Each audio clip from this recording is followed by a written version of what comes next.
Cult ಚಿತ್ರದ ನಾಯಕ ಜೈದ್ ವಿರುದ್ಧ ಗಂಭೀರ ಆರೋಪ ಕೇಳಿಬಂದಿರುವ ವಿಚಾರಕ್ಕೆ ಸಂಬಂಧಪಟ್ಟಂತೆ ಡ್ರೋನ್ ಟೆಕ್ನಿಷಿಯನ್ ಸಂತೋಷ್ ಆತ್ಮಹತ್ಯೆಗೆ ಯತ್ನಿಸಿರುವಂತಹ ಕೇಸ್. ಅವರ ಡ್ರೋನ್ 25 ಲಕ್ಷ ಮೌಲ್ಯದ ಡ್ರೋನು ಇವರು ಕಲ್ಟ್ ಸಿನಿಮಾದ ಶೂಟಿಂಗ್ ಅಂತ ಬಳಕೆ ಮಾಡಿಕೊಂಡಿದ್ರು. ಆ ಸಂದರ್ಭದಲ್ಲಿ 25 ಲಕ್ಷ ಮೌಲ್ಯದ ಡ್ರೋನು ಬಿದ್ದು ಪುಡಿ ಪುಡಿ ಆಗುತ್ತೆ. ಆ ಹಿನ್ನೆಲೆಯಲ್ಲಿ ಆತ ಆತ್ಮಹತ್ಯೆ ಮಾಡ್ಕೊಳ್ಳೋ ಪ್ರಯತ್ನ ಕೊಡ್ತಾನೆ. ಆ ನಡುವೆ ಈಗ ವಿಚಾರಣೆಗೆ ಹಾಜರಾಗ್ತಾರೆ ಚಿತ್ರತಂಡ. ಮಾಗಡಿ ರೋಡ್ ಪೊಲೀಸ್ ಠಾಣೆಯಲ್ಲಿ ವಿಚಾರಣೆ ನಡೆಯುತ್ತೆ. ನಿರ್ದೇಶಕ ಅನಿಲ್, ಮ್ಯಾನೇಜರ್ ಅನಿಲ್, ಜಗದೀಶ್ಗೆ ಬುಲಾವ್ ಕೊಡಲಾಗಿದೆ. ಒತ್ತಾಯಪೂರ್ವಕವಾಗಿ ಖಾಲಿ ಪೇಪರಲ್ಲಿ ಸಹಿ ಹಾಕಿಸ್ಕೊಂಡು ಬೆದರಿಕೆ ಹಾಕಿದ್ದಾರೆ ಅನ್ನೋ ಆರೋಪ ಕೂಡ ಕೇಳಿಬಂದಿದೆ.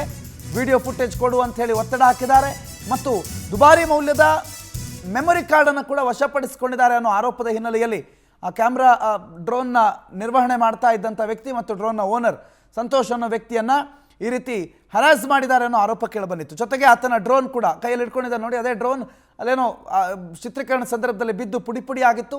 ಸುಮಾರು 25 ಲಕ್ಷ ಮೌಲ್ಯದ ಡ್ರೋನ್ ಅದು ಅಂತ ಗೊತ್ತಾಗಿತ್ತು.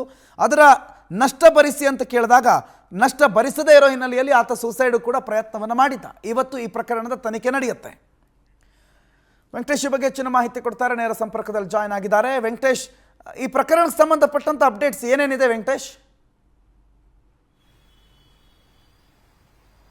ಪ್ರಣೋತ್, ಕಲ್ಟ್ ಸಿನಿಮಾದ ಒಂದು ಚಿತ್ರೀಕರಣ ಸಂದರ್ಭದಲ್ಲಿ ಏನು ಡ್ರೋನ್ ಕ್ಯಾಮ್ರಾಕ್ಕೆ ಅಪಘಾತಕ್ಕೀಡಾಗಿ ಅದು ಪೀಸ್ ಆಗಿತ್ತು. ಅದರ ನಷ್ಟ ಭರಿಸುವಂತೆ ಕೂಡ ಅವರ ಏನೋ ಒಂದು ಮಾಲೀಕ ಸಂತೋಷ್ ಅವರು ಸಿನಿಮಾದ ನಾಯಕ ಜೈನ್ ಮತ್ತು ಅನಿಲ್ ಅವರ ಹತ್ರ, ನಿರ್ದೇಶಕರ ಹತ್ರ ಕೇಳ್ಕೊಂಡಂತ ಸಂದರ್ಭದಲ್ಲಿ ಯಾವುದೇ ರೀತಿಯಾದಂತಹ ಪರಿಹಾರ ಕೊಡದೆ ಅವರು ಖಾಲಿ ಪೇಪರ್ ಮೇಲೆ ಸಹಿಯನ್ನ ಮಾಡಿಕೊಂಡು 1.5 ಲಕ್ಷ ರೂಪಾಯಿ ಮೌಲ್ಯದ ಒಂದು ಮೆಮೊರಿ ಕಾರ್ಡ್ ಅನ್ನು ಕೂಡ ಕಿತ್ಕೊಂಡಿದ್ರು ಅಂತ ಹೇಳಿ ಆರೋಪವನ್ನ ಮಾಡಿ ಆತ ಮನೆಗೆ ಬಂದು ಆತ್ಮಹತ್ಯೆ ಪ್ರಕರಣವನ್ನು ಕೂಡ ಮಾಡಿದ್ದ. ಅದಾದ ಬಳಿಕ ಪೊಲೀಸ್ ಠಾಣೆಗೆ ತೆರಳಿ ಅವರ ಸಹೋದರಿ ದೂರನ್ನು ಕೊಡೋದಕ್ಕೆ ಹೋದಂತಹ ಸಂದರ್ಭದಲ್ಲಿ ಅವರು ದೂರನ್ನು ಸ್ವೀಕರಿಸದೆ ಬದಲಾಗಿ ಆತ್ಮಹತ್ಯೆ ಪ್ರಕರಣಕ್ಕೆ ಸಂಬಂಧಪಟ್ಟಂತೆ ನಿನ್ನ ಮೇಲೆ ಕೇಸ್ ದಾಖಲಿಸ್ತೀವಿ ಅಂತ ಹೇಳಿ ಬೆದರಿಕೆಯನ್ನು ಹಾಕಿದ್ರು ಅಂತ ಹೇಳಿ ಆರೋಪವನ್ನು ಮಾಡಿದ್ರು. ಇದಾದ ಬಳಿಕ ನಿನ್ನೆ ಕೂಡ ಸಚಿವ ಜಮೀರ್ ಅಹಮದ್ ಅವರು ಕೂಡ ಅವರ ಮಗನೇ ಈ ಸಿನಿಮಾದ ಹೀರೋ ಆಗಿರೋದ್ರಿಂದಾಗಿ ಈ ಡ್ರೋನ್ ಅನ್ನು ಆರಿಸುವ ಸಂದರ್ಭದಲ್ಲಿ ಟೆಕ್ನಿಷಿಯನ್ ಸಂತೋಷ್ ಅದು ತಪ್ಪಾಗಿರುವಂತದ್ದು. ಆದ್ರೂ ಕೂಡ ನನ್ನ ಮಗ ಅವನಿಗೆ ಪರಿಹಾರವನ್ನು ಕೊಡ್ತೀನಿ ಅಂತ ಹೇಳಿ ಕೂಡ ಒಂದು ಮಾತನ್ನು ಕೊಟ್ಟಿದ್ದಾನೆ.